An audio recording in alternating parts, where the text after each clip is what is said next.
Puji Tuhan. Shalom saudara kekasih dalam Tuhan. Kita jumpa lagi dalam acara Renungan Kristen Singkat. Hari ini saya akan bagikan satu kebenaran firman Tuhan kepada kita semua yang saya beri judul Jangan Pernah Bosan Berdoa. Saudara kekasih dalam Tuhan, salah satu penyakit yang bisa datang kepada orang percaya adalah bosan.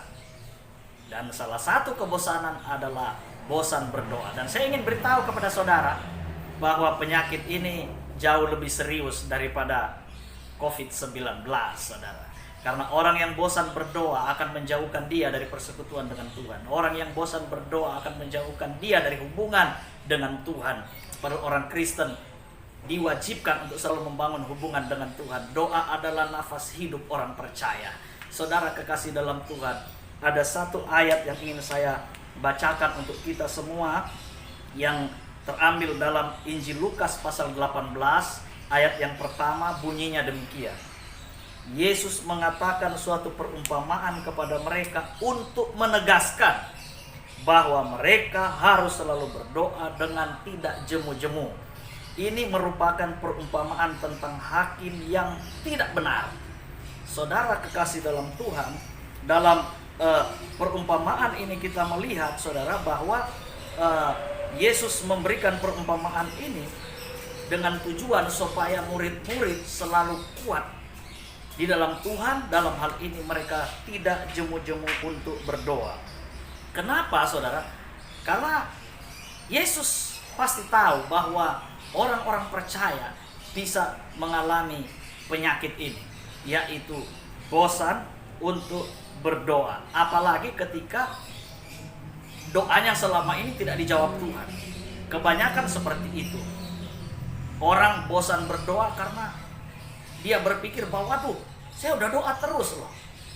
Udah 3 tahun, udah 5 tahun saya berdoa, tapi Tuhan tidak pernah jawab. Nah, bisa jadi juga dalam era penyebaran COVID-19 ini ada di antara saudara yang kemudian begini, saya udah bosan berdoa. Kita semua sudah berdoa, semua orang percaya sudah berdoa, semua hamba Tuhan sudah berdoa. Kenapa virus ini nggak habis-habis? Saya ingin beritahu saudara, sesuai dengan perumpamaan Tuhan Yesus ini, teruslah kita berdoa. Janganlah kita pernah bosan untuk berdoa, karena tidak ada yang mustahil bagi Tuhan. Apa yang disampaikan oleh Tuhan Yesus lewat perumpamaan ini menjadi jelas. Wanita ini, saudara, sedang bermasalah hukum. Dan wanita ini bukan mungkin lagi, memang dia tidak punya uang yang cukup. Bahkan bisa jadi dia tidak bisa membayar pengacara, saudara. Sehingga, saudara, dia mengalami persoalan, ada kebuntuan dalam proses-proses hukum yang dia jalani. Sehingga bagi dia begini, tidak ada pilihan bagi dia kecuali dia datang kepada hakim itu. Tapi hakim ini jelas adalah hakim yang tidak benar. Saudara tahu kalau hakim yang tidak benar, tidak mungkin dia hanya didatangi begitu saja tanpa membawa apa-apa atau tanpa ada embel-embel apa-apa. Tapi wanita ini tidak pernah goyah semangatnya. Dia datang terus. Tiap hari bisa jadi dia datang terus, dia datang terus, dia datang terus. Dia tidak bosan untuk ketemu hakim yang tidak benar itu. Menyampaikan apa adanya, bahwa memang dia tidak punya apa-apa untuk diberikan. Tapi dia ingin dia dibebaskan. Dia ingin dia ditolong oleh hakim itu. Dan hakim ini tidak benar. Tapi karena wanita ini datang terus, datang terus, datang terus, akhirnya hakim itu mengabulkan permintaannya.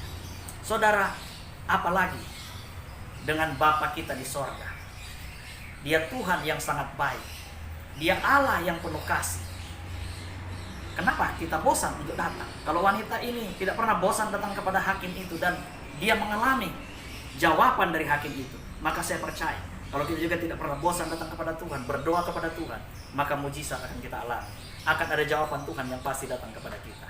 Jadi saudara, jangan berhenti berdoa, jangan putus asa, berdoalah terus, teruslah berdoa, karena engkau akan alami jawaban Tuhan dan mujizat akan terjadi dalam hidupmu. Puji Tuhan. Shalom, Tuhan Yesus memberkati.